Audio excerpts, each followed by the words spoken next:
அரங்கத்தில் இருக்கும் அனைவருக்கும் இறைவன் புறத்திலிருந்து சாந்தியும் சமாதானம் உண்டாகட்டும். நவீன உலகத்தில் அரிய கண்டுபிடிப்பு சினிமா அப்படின்னு சொன்னால் அது மிகையாகாதுன்னு நினைக்கிறேன் நான். அப்படிப்பட்ட சினிமாவை இங்கே எல்லாருமே பல விதமாக பார்த்துட்ருக்காங்க. பொழுதுபோக்குக்காக சினிமா எடுக்கப்படுது. சிலர் பணம் சம்பாதிப்பதற்காக சினிமாவை எடுத்துகிட்ருக்காங்க. சிலர் புகழை சம்பாதிப்பதற்காக சினிமா எடுத்துகிட்ருக்காங்க. இன்னும் சிலர் அதிகாரத்தை பிடிப்பதற்காகவும் சினிமாவை எடுத்துகிட்ருக்காங்க.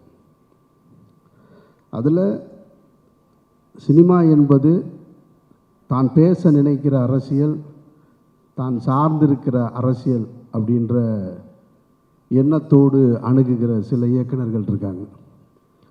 அது வெற்றிமாறன் இருக்கார், ரஞ்சித் இருக்கார், அந்த வரிசையில் மாரி செல்வராஜ் இருக்கார்.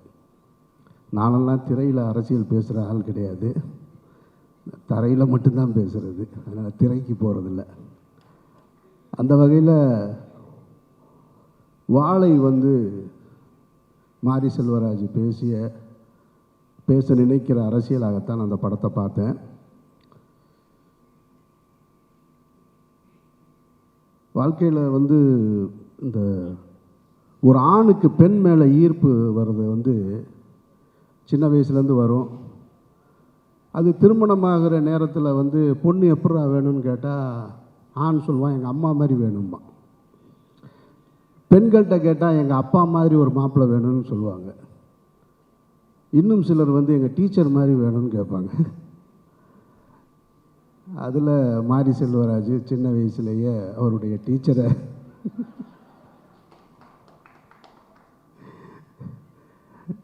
சரத் சார் பேசும்போது சொன்னார், நான் 8வது படிக்கும் போதே டீச்சரை லவ் பண்ணேன்னு. சரத் சார் இப்போவும் லவ் பண்ணுவார் டீச்சரை. தானு சார் பேசும்போது தன்னுடைய டீச்சர்கள் எல்லாம் சொன்னார். இதில் என்ன ஒரு விஷயம்னா, இப்போ இந்த டீச்சரை லவ் பண்ண அனுபவம் எல்லாத்துக்கும் இருக்கும். இப்போ சொல்லலாமா வேணாமான்றது தான் இப்போ இதில் இருக்கிற பிரச்சனையே. நானும் லவ் பண்ணியிருக்கேன். இப்போ என் கதையை மாறி எடுத்துட்டாருன்னு எப்படி போய் சொல்கிறது நான்? ஏன்னா எல்லோரும் லவ் பண்ணியிருக்கோம். இப்போ என் கதையை திருடி எடுத்துட்டாருன்னு சொல்ல முடியாது. இல்லை இதை பார்த்துட்டு இது என் கதைன்னு சொல்லி உரிமை கொண்டாடவும் முடியாது. ஒருத்தர் எடுத்துட்டார், சொல்லிட்டார், முதல்ல சொல்லியிருக்கணும், நம்ம சொல்லாமல் விட்டுட்டோம். நான் பேர் சொல்லலை, ஏன்னா அவங்க இப்போ என்னுடைய தாய் ஸ்தானத்தில் இருக்கிறாங்க. அந்த டீச்சரை நான் இப்போ பேர் சொல்ல முடியாது. நான் லவ் பண்ணியிருக்கேன்.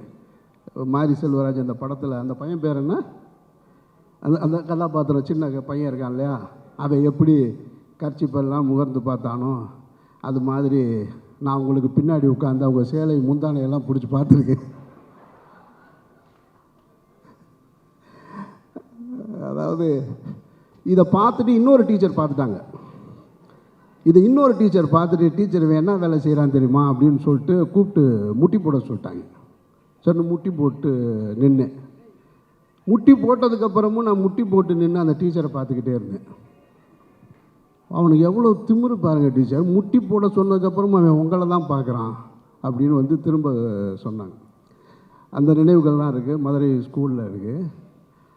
அதுக்கு காரணம் அவங்க அழகாக இருக்காங்க அப்படின்றது கிடையாது, அவங்க நம்மக்கிட்ட அணுகிற அந்த முறை தான். அதுதான் அந்த காதலை உண்டு பண்ணதாக நான் நினைக்கிறேன். நான் இப்போ சமீபத்தில் அந்த டீச்சரை நான் வீட்டில் போய் பார்த்துட்டு வந்தேன், அந்த தாயை பார்த்துட்டு வந்தேன் அப்படின்னு சொல்கிறது தான் சரியானதாக இருக்கும். அந்த மாதிரி ஒரு வாழ்க்கையை மாரி செல்வராஜ் இந்த படத்தில் தன்னுடைய வாழ்க்கையை பதிவு பண்ணியிருக்காரு.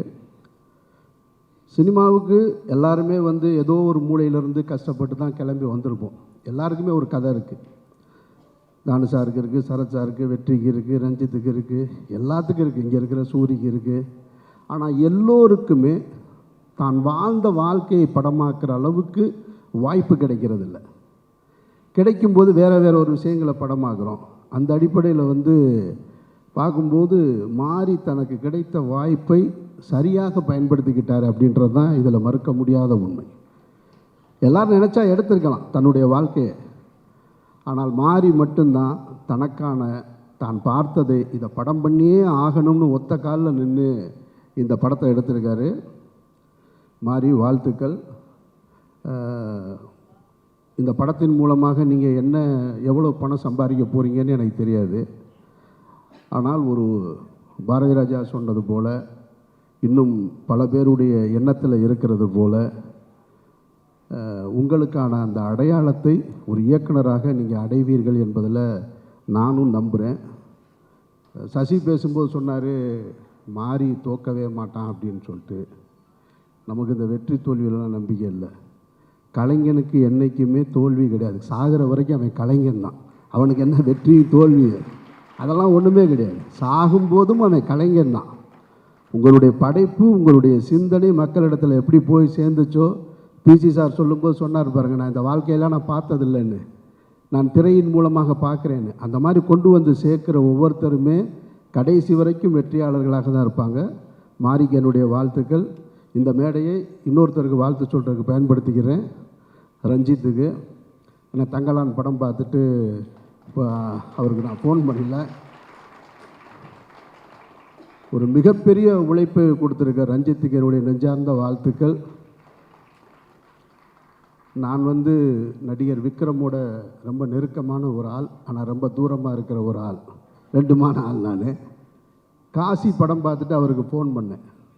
அதுக்கப்புறம் இப்போ வரைக்கும் நான் ஃபோன் பண்ணவே இல்லை. எந்த படம் பார்த்துட்டு தங்கலான் பார்த்துட்டு நான் வீட்டுக்கு போய் ராத்திரியில் என்னோடய வாட்ஸ்அப்பில் ஒரு ஸ்டேட்டஸ் வச்சேன், தமிழ் சினிமாவுக்கு பெருமை சேர்த்த கலைஞன் அப்படின்னு. சினிமா அவரை கொண்டாடுதில்லை. இனிமே எங்கள் தமிழ் ஆக்டர் யாரா அப்படின்னு சொன்னால் விக்ரமை காட்டலாம். அந்த இடத்துக்கு தன்னை அர்ப்பணிச்சிருக்கார். அப்படி ஒரு வாய்ப்பை ஏற்படுத்தி கொடுத்த ரஞ்சித்துக்கும் ரஞ்சித் குழுவினருக்கும் அனைவருக்கும் என்னுடைய நெஞ்சார்ந்த வாழ்த்துக்களும் நன்றிகளும் பாராட்டுகளும். நன்றி.